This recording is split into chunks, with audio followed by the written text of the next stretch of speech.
ব্যবসা বাণিজ্যের সংবাদ ও বিশ্লেষণে ডিবিসি নিউজের নিয়মিত আয়োজন ইসলামী ব্যাংক টালিখাতে স্বাগত জানাচ্ছি আমি ইব্রাহিম পাঠান। 6 লাখ কোটি টাকার অঙ্ক ছাড়িয়ে যাচ্ছে দেশের 50তম বাজেট। একই সঙ্গে থাকছে সর্বোচ্চ ঘাটতি ও মহামারী, তাই আগামী বাজেটে সবচেয়ে বেশি গুরুত্ব পাবে স্বাস্থ্য খাত। ভ্যাকসিন কেনায় থাকবে বিশেষ বরাদ্দ, সেই সঙ্গে অর্থনীতি পুনর্গঠনে কর্মকৌশলের দিক নির্দেশনাও থাকবে। তবে অর্থনীতিবিদরা বলছেন, প্রাতিষ্ঠানিক কাঠামোগত সংস্কার ছাড়া গতানুগতিক বাজেট দিয়ে মহামারীর আঘাত মোকাবেলা করা সম্ভব হবে না। এক মহামারী বদলে দিয়েছে সব হিসাব নিকাশ। এখন দারিদ্র্য কমার বদলে বাড়ছে গরিব লোকের সংখ্যা। ভীষণ 2021 কিংবা অষ্টম পঞ্চবার্ষিকী পরিকল্পনা, কোনোটিতেই এমন দুর্যোগের শঙ্কা ছিল না। তাই অতিমারি মোকাবিলায় কৌশল ঠিক করতে সরকারের প্রথম সুযোগ ছিল বিদায়ী অর্থ বছরের বাজেটে, দ্বিতীয় সুযোগ আগামী বাজেট। গত বছরের বাজেটের সময় অনেকেই বলেছিলাম যে একটি মধ্যমেয়াদী কৌশলপত্র দিয়ে এটাকে তৈরি করা উচিত। তখন নীতি প্রণেতারা তিরস্কার করেছিলেন। এই অতিমারির সময় এই মনোভঙ্গির পরিবর্তনটা প্রত্যাশিত ছিল। গত বছর এটা দেখিনি, এই বছর এটা দেখতে পাবো। এখন পর্যন্ত কোনো অগ্রিম সংকেত পাইনি।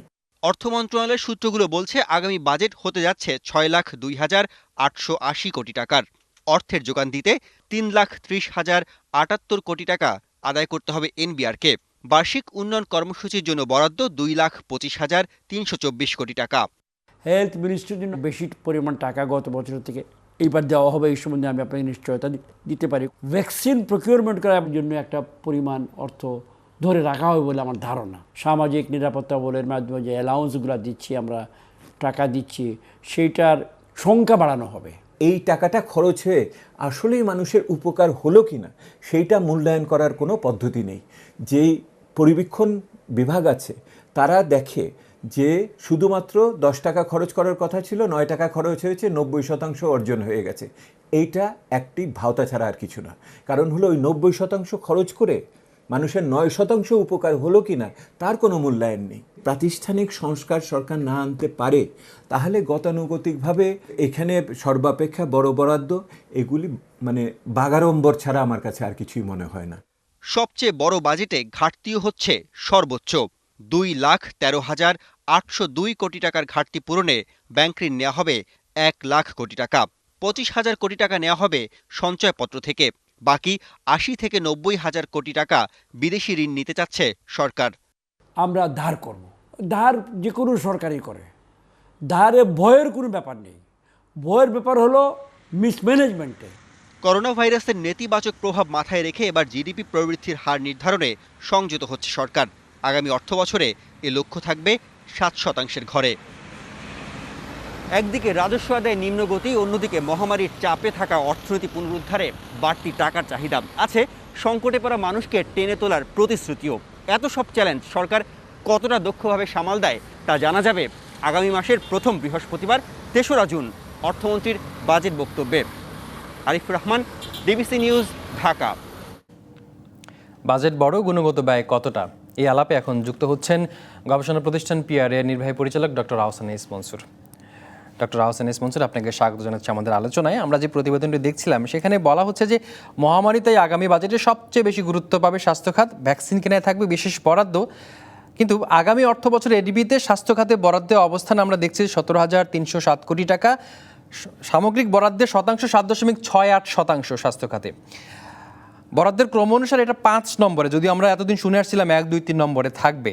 সেই জায়গায় এটাকে আপনি কতটা গুরুত্বপূর্ণ মনে করছেন? স্বাস্থ্য খাতকে যথেষ্ট গুরুত্ব পাচ্ছে এই বাজেটে তাহলে? আমি প্রথমে বলবো যে সরকারকে, আমার যেটুকু বুঝতে পারছি, সরকারগুলো আমি এখনো পর্যন্ত সরকারিভাবে দেখিনি, যেটুকু বুঝতে পারছি যে সরকার বাজেটে স্বাস্থ্য খাতকে গুরুত্ব দিয়েছে। এখন 1 নম্বর স্থানে স্বাস্থ্য খাত রাতারাতি যেতে পারবে। আমাদের বুঝতে হবে যে সরকার স্বাস্থ্য খাতে এতদিন পর্যন্ত ব্যয় করত 0.7% জাতীয় আয়। এটাকে আমরা চাই 2 থেকে 3% নিয়ে যেতে, কিন্তু সেটা তো 1 বছরে সম্ভব নয়। এটা হয়তো 3 বছর বা 5 বছর হলেও যদি হয়, 5 বছর পরেও যদি হয়, সেটাই আমাদের কাম্য। এখন কথা হচ্ছে, হঠাৎ করে যদি আমি খুব বেশি বাড়িয়ে দেই, তারা বাস্তবায়ন করতে পারবে না, তাদের সে সক্ষমতা নেই। তবে দুটো জায়গাতে সরকারকে অবশ্যই ব্যয় করতে হবে, এবং যেটার নির্দেশনা আমাদের মাননীয় পরিকল্পনা মন্ত্রী দিয়েছেন যে ভ্যাকসিনের খাতে একটা বড় অ্যালোকেশন থাকবে। এটা তো আমরা অবশ্যই আশা করি এটা থাকবে, এবং এটা শুধু থাকবে না, পর্যাপ্ত পরিমাণে থাকবে, যাতে আমরা এই অর্থ বছরের মধ্যেই আমাদের সমস্ত জাতির সবাইকে যারা এলিজিবল হবে তাদেরকে আমরা যেন ভ্যাকসিন দিতে পারি। অর্থাৎ প্রায় 10 কোটি লোককে ভ্যাকসিনের আন্ডারে আনতে হবে, 20 কোটি ডোজ ভ্যাকসিন বাংলাদেশে থাকতে হবে। এই অর্থ বছরেই সেগুলোকে ডিসপেন্স করতে হবে, মানুষের গায়ে দিয়ে দিতে হবে। তা না হলে কিন্তু করোনা আমাদের এখান থেকে যাবে, এটাই হচ্ছে ধ্রুব সত্য। দ্বিতীয় হচ্ছে যে আমরা এই ভ্যাকসিন দিতে দিতে কিন্তু ভ্যাকসিন পেতে পেতে আমাদের হয়তো 4-5 মাস লেগে যাবে, তারপরে দেওয়া শুরু করতে হবে। কিন্তু সেই জন্য প্রস্তুতিটা এখন থেকে নিতে হবে। আমি যদি মনে করি যে আমাদের ওই অ্যাপ দিয়ে আমরা সারা দেশকে ভ্যাকসিনেট করব, সেটা হবে আকাশ কুসুম কল্পনা। গ্রামের মানুষ ওই অ্যাপ বোঝেও না, তারা অ্যাপ জানেও না, তারা অ্যাপ নিয়ে মাথাও ঘামাবে না, তারা কোনোদিন অ্যাপ দিয়ে টিকা দিতে যাবে না।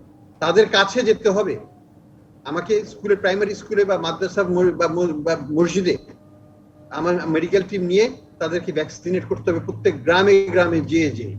তাহলেই ভ্যাকসিনেশন একমাত্র দেশব্যাপী একটা আন্দোলনে পরিণত হবে, একটা সাকসেসফুলি একটা জিনিস আমরা দেখতে পারবো। এখানে মোবিলাইজেশনের বিশাল প্রয়োজন আছে। স্বাস্থ্য মন্ত্রণালয় এবং সরকারের ইউনো বা ডিসি সাহেবরা এটা করতে পারবেন, এটা ভাবলে ঠিক হবে না। এখানে আমাদের স্থানীয় পর্যায়ের যারা স্থানীয় গণ্যমান্য ব্যক্তিবর্গ আছেন, রাজনৈতিক নেতৃবৃন্দ আছেন, দলমত নির্বিশেষে তাদেরকে নিয়ে যদি আমরা এগুলো কাঠামোগত পরিবর্তন করে এই ভ্যাকসিনেশন প্রোগ্রামটা আমরা 4 থেকে 6 মাসের মধ্যে যদি 10 কোটি লোককে আমরা দিতে পারি, আমরা বর্তমানে দিয়েছি মাত্র 2% এত কয়েক মাসে, এই হারে করলে তো আমাদের 5 বছর। ডক্টর মনসুর, যে বিষয়টি আপনি বলছিলেন সেখানে আমরা দেখলাম যে গেল 10 বছরের মধ্যে স্বাস্থ্য খাতের যে উন্নয়ন বরাদ্দ হয়েছে সে বাস্তবায়ন এবারই সবচাইতে কম, 10 বছরের মধ্যে সবচাইতে কম বাস্তবায়ন হয়েছে। আপনি বলছেন 6 মাসের মধ্যে এইটি আসলে বাস্তবায়ন করা যাবে, একটি পরিকল্পনা আপনি বলছেন। এইটি যদি বাস্তবায়ন করতে যায়, অনেকেই বলছেন যে সংস্কার করা দরকার, কাঠামোগত সংস্কার করা দরকার। কি ধরনের সংস্কার দরকার আছে তাহলে? দেখুন, আমাদের স্বাস্থ্য মন্ত্রণালয়ের 1 নম্বর সমস্যা হচ্ছে তারা অদক্ষ, 2 নম্বর হচ্ছে তারা দুর্নীতিবাজ। ফলে যেটা হয়, যে কোনো প্রকল্পই যখন হাত দেয় তখন দেখা যায় 2 দিন পর প্রকল্প পরিচালক পরিবর্তন হয়। যখন বলা হলো যে 300 ভেন্টিলেটর এবং হাজার হাজার এইসব অক্সিজেনের জিনিসপত্র এয়ারপোর্টে 3 মাস 6 মাস ধরে পড়ে আছে, কেন? বর্তমান যিনি এটাকে দেখছেন তিনি বললেন যে আগের 2 জন এটা করে গেছেন, আমি তো নতুন, আমি এটা দেখছি। এই যে অবস্থা, এটা তো হওয়া উচিত। এখানে একজনকেই যে করতে পারে তাকে দিয়ে কাজটা করাতে হবে, যে দুর্নীতিবাজ নয় তাকে দিয়ে কাজটা করাতে হবে, এবং তার উপর সরকারের আস্থা রাখতে হবে এবং তাকে ক্ষমতায়ন করতে হবে। কিন্তু আমরা দেখছি যে এখানে নানাভাবে এখানে দুর্নীতি ঢুকে যায়। এই মেশিনগুলো কিন্তু বিশ্ব ব্যাংক এবং এডিবি নিজেরা কিনে সরাসরি প্লেনে করে পাঠিয়ে দিয়েছে। ঢাকা এয়ারপোর্টে এসে এটা পড়ে আছে 6 মাস, কেন থাকবে? এই জবাবদিহিতা কে দেবে? কোন স্বাস্থ্যমন্ত্রী কোথায় ছিলেন? স্বাস্থ্য সেক্রেটারি কোথায় ছিলেন? শুধু কেন প্রকল্প পরিচালক পরিবর্তন হলো এবং সেই পরিবর্তনের ফলে কেন আমরা ফল পাচ্ছি না? আগেও কেন ফল পাই নাই? এগুলো জবাবদিহিতা না হলে এই খাত কিন্তু ঘুরে দাঁড়াবে। জি ডক্টর মনসুর, আরেকটি প্রশ্ন, শেষ দিকে চলে এসেছি আমরা আলোচনার। যে বাজেটের যে পরিকল্পনা আপাতত আমরা পাচ্ছি সেখানে বলা হচ্ছে যে 2,13,802 কোটি টাকার ঘাটতি পূরণে ব্যাংক থেকে নেওয়া হবে 1 লাখ কোটি টাকা, 25,000 কোটি টাকা সঞ্চয়পত্র থেকে, বাকি 80 থেকে 90,000 কোটি টাকা আসবে বিদেশি ঋণ থেকে। আপনি বলছেন যে দুর্নীতির মাধ্যমে প্রচুর টাকা তছরূপ হয়ে যাচ্ছে, অপচয় হয়ে যাচ্ছে। এত টাকা ধার করে বাজেট দাঁড় করি আসলে তাহলে কি ফলাফল পাবে বাংলাদেশ, যেখানে অপচয় হচ্ছে দুর্নীতির মাধ্যমে? দুটোকে দুটো অ্যাপ্রোচে দেখতে। একটা হচ্ছে আমার বাজেটের সরকারের জনগণের চাহিদা কি, সেই চাহিদা মেটানোর জন্য সরকারকে কি করতে হবে। হ্যাঁ, এই বছর চাহিদা বেশি, রাজস্ব বেশি হবে না, কাজে ঘাটতিটা বেশি হবে, এবং সেই ঘাটতি মেটানোর জন্য সরকারকে ধার করতে হবে, এবং সেটা ব্যাংকিং খাত থেকেই হোক, সঞ্চয়পত্র থেকেই হোক, বা বিদেশিদের কাছ থেকেই হোক, সেটা করতে হবে। 1 বছর বা 2 বছর আমরা ধার করতেই পারি। আরেকটা জিনিস হচ্ছে অপচয়। অপচয় অবশ্যই বন্ধ করতে হবে, দুর্নীতি অবশ্যই বন্ধ করতে হবে। এটাকে আমরা বলি ভ্যালু ফর মানি। জনগণের টাকা সরকার ব্যয় করছে, সরকারের দায়বদ্ধতা আছে জনগণের কাছে এই টাকাটা যাতে সঠিকভাবে জনগণ যে এই টাকার সেবাটা পায়, এটার মূল্যটা পায়, এই টাকা দিয়ে যেন জনগণ উপকৃত হয়, সেই জিনিসটা যদি আমরা না পাই, যেটা দেবপ্রিয় বললেন যে আমরা যদি 9 টাকা খরচ করে 9 টাকা না পাই তাহলে কি করে হবে, সেটা পাচ্ছি কিনা সেটাকে তো আমাকে স্টাডি করে দেখতে হবে যে আমার পোস্ট ইমপ্লিমেন্টেশন আমার রেজাল্টটা কি হয়েছে, আমার অবজেক্টিভ কি ছিল, সেটার সাথে আমার রেজাল্টটা কি সঙ্গতিপূর্ণ কিনা, তাহলে আমাকে কি ভুল হয়েছে সেই ভুলটা শুধরাতে হবে। সেগুলো তো আমাদের এখানে করা হয় না। আমাদের এই জায়গাগুলোতে বিশেষ নজরদারি করতে হবে। তা না হলে কিন্তু রাস্তা বানাবে, রাস্তা ভাঙবে, হাওরে বাদ দিবে, পরের বছর আবার ভাঙবে, আবার করবে, একই জিনিস আমরা করতে থাকবো সারা জীবন, তাহলে তো আমাদের উন্নতি হবে। জি, ডক্টর আহসান এস মনসুর, অসংখ্য ধন্যবাদ তালিকাতে সময় দেওয়ার জন্য। আশা করছি আপনার এই পরামর্শ নীতি নির্ধারকরা আমলে নেবেন। অসংখ্য ধন্যবাদ। ধন্যবাদ। এখন থেকে তফসিলি ব্যাংকের শাখা বা ডাকঘর থেকে 5 বছর মেয়াদী বাংলাদেশ সঞ্চয়পত্র কেনা যাবে না। শুধুমাত্র জাতীয় সঞ্চয়পত্রের আওতাধীন সঞ্চয় ব্যুরো থেকে এই সঞ্চয়পত্র কিনতে হবে। মঙ্গলবার অর্থ মন্ত্রণালয় থেকে এ সংক্রান্ত আদেশ জারি করা হয়েছে। আদেশটি জারির দিন থেকে এটি কার্যকর হয়েছে। নতুন নির্দেশনা অনুযায়ী কোনো বিনিয়োগকারী যদি 5 বছর মেয়াদী বাংলাদেশ সঞ্চয়পত্র কিনতে চান তাহলে শুধু সঞ্চয় অধিদপ্তরের শাখা অফিসগুলোতেই যেতে হবে। বর্তমানে সারা দেশে সঞ্চয় ব্যুরোর 700টির বেশি শাখা অফিস রয়েছে। জাতীয় সঞ্চয় অধিদপ্তরের বাকি 3টি সঞ্চয়পত্র, পরিবার সঞ্চয়পত্র, 3 মাস অন্তর মুনাফা ভিত্তিক সঞ্চয়পত্র এবং পেনশনার সঞ্চয়পত্র নিয়ম অনুযায়ী আগের মতোই তফসিলি ব্যাংক ও ডাকঘরের শাখা থেকে কেনা যাবে। ইসলাম ব্যাংক তালিকাতে বিরতি নিচ্ছে, সঙ্গেই থাকুন। আবারও স্বাগত জানাচ্ছি ব্যবসা বাণিজ্যের সংবাদে বিশ্লেষণে। ডিবিসি নিউজের নিয়মিত আয়োজন ইসলামী ব্যাংক তালিকাতায়।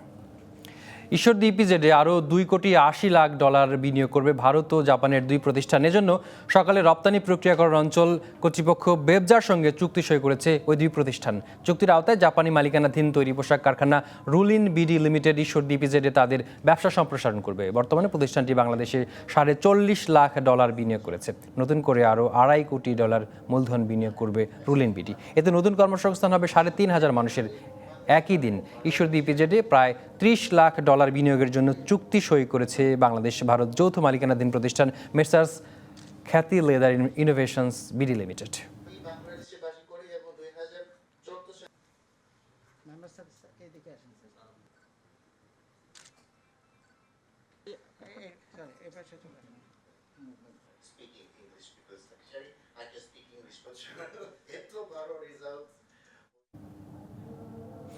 ঈদের ছুটি শেষে বন্দর জেটিতে আসার অপেক্ষায় জাহাজের সংখ্যা বেড়েছে। গেল 24 ঘন্টায় বহির্নোঙরে খালাসের জন্য অপেক্ষমান আছে 10টি জাহাজ। করোনা পরিস্থিতির কারণে আমদানি রপ্তানি কম হয়, খুব বেশি সংকট তৈরি না হলেও ছুটিতে বন্দরের চাপ বেড়েছে কন্টেইনারের। এ বিষয়ে আরও জানাতে এখন যুক্ত হচ্ছেন সহকর্মী শহীদুল সুমন। শহীদুল সুমন, বন্দর পরিস্থিতির কথা জানাবেন, আসলে কি ধরনের পরিস্থিতি তৈরি হচ্ছে বন্দরে এখন?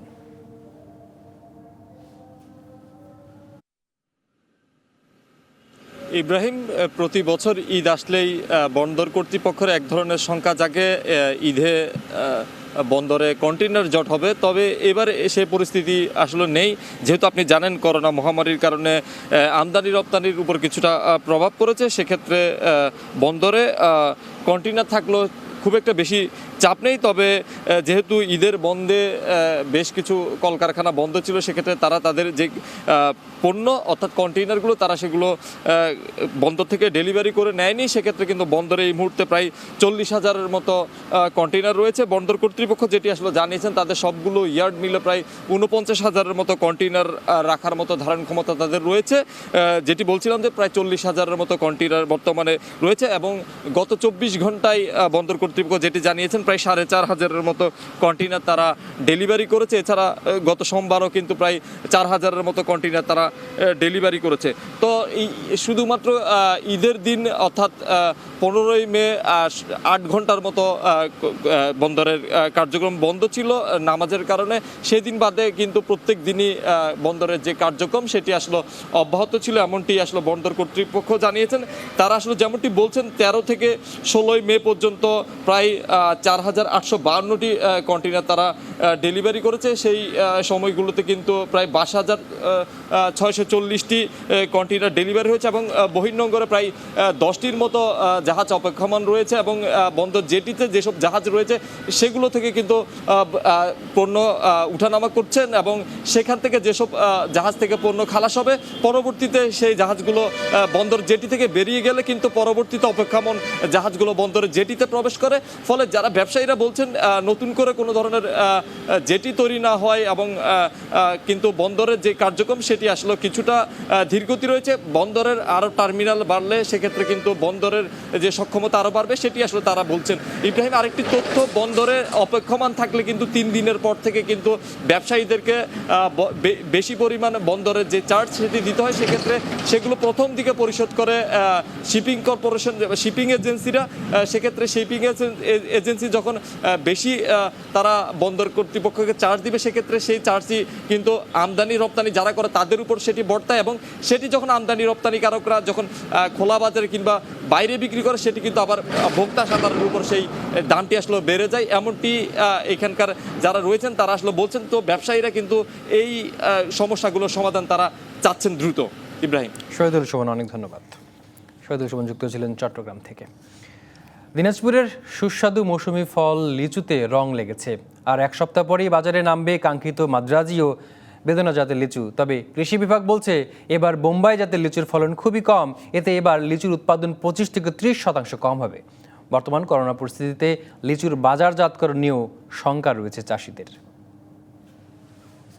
দিনাজপুর জেলায় 5,000 হেক্টরের বেশি জমিতে প্রায় 3,000 লিচু বাগান রয়েছে। মাদ্রাজি, বেদেনা ও চায়না 3 জাতের লিচুর ফলন ভালো হলেও এবার বোম্বাই জাতের লিচুর ফলন খুবই কম। শেষ মুহূর্তে লিচুর পরিচর্যায় ব্যস্ত বাগান মালিকরা। লিচু পাকার আগ মুহূর্তে পোকা দমন, গাছ থেকে লিচু যেন ঝরে না পড়ে এবং ভালো দানা পেতে চলছে ভিটামিন ও ওষুধ স্প্রে। ম্যানকোভেট মারলো দিচ্ছি যাতে লিচুটা না পড়ে এবং যাতে কোনো রকম পোকা আক্রান্ত না করে, আর দানা যাতে ভালো হয়। উৎপাদন খুবই খারাপ, গত বছরের হিসাবে মনে করেন যে আপনার 4 ভাগের 1 ভাগ। মাদ্রাজি লিচু এটা বাজারজাত করা সপ্তাহের মধ্যে শুরু হয়ে যাবে। গেল বছর থেকে করোনার সংক্রমণ শুরু এবং 3 বছর ধরে রমজানে লিচুর ভরা মৌসুম থাকায় আশানুরূপ দাম পায়নি চাষিরা। এবারও করোনার প্রকোপ থাকায় লিচুর বাজারজাতকরণ নিয়ে শঙ্কায় তারা। 70% লিচু নাই বললে চলে। এই ঘাটতিটা কোথা থেকে পূরণ হবে? লিচুর দাম হবে এবার আশা করা যায়। লিচু ফলন এবার কম হচ্ছে, আশা করি দাম গতবার থেকে এবার ভালো হবে ইনশাল্লাহ। কৃষি কর্মকর্তা বলছেন এবার লিচুর উৎপাদন 30 থেকে 25% কম হবে। তবে লিচুর বাজার ধরে রাখতে কাজ করছে কৃষি বিভাগ। গতবার রেল এবং ডাক যোগাযোগের মাধ্যমে আমরা দেশের প্রত্যন্ত অঞ্চলে যেন লিচুটা পৌঁছাতে পারে সে ব্যবস্থা আমরা করেছিলাম। এবারও জেলা প্রশাসনের সহায়তায় আমরা একই ব্যবস্থা গ্রহণ করেছি। DBC news desk. সপ্তাহের 3য় কার্যদিবস আজ। জানাচ্ছি ঢাকার পুঁজিবাজারের লেনদেনের পরিস্থিতি। ঢাকার পুঁজিবাজারে আমরা দেখতে পাচ্ছি যে এখন পর্যন্ত প্রধান সূচক সহ 3টি সূচকই ঊর্ধ্বমুখী প্রবণতায় রয়েছে। প্রধান সূচক ডিএসইএক্সে 1% বেশি এখন পর্যন্ত পয়েন্ট যোগ হয়েছে, 62 পয়েন্ট যোগ হয়ে অবস্থান করছে 5,891 পয়েন্টে। অপরদের সূচক ইতিবাচক আমরা বলেছি, এবং ঢাকার বাজারে লেনদেন এখন পর্যন্ত আমরা দেখতে পাচ্ছি যে 1,612 কোটি টাকা। হাত বোতলের শেয়ারগুলোর মধ্যে দাম বেড়েছে 152টির, কমেছে 160টির, অপরিবর্তিত আছে 51টি কোম্পানি মিউচুয়াল ফান্ডের শেয়ারের দাম।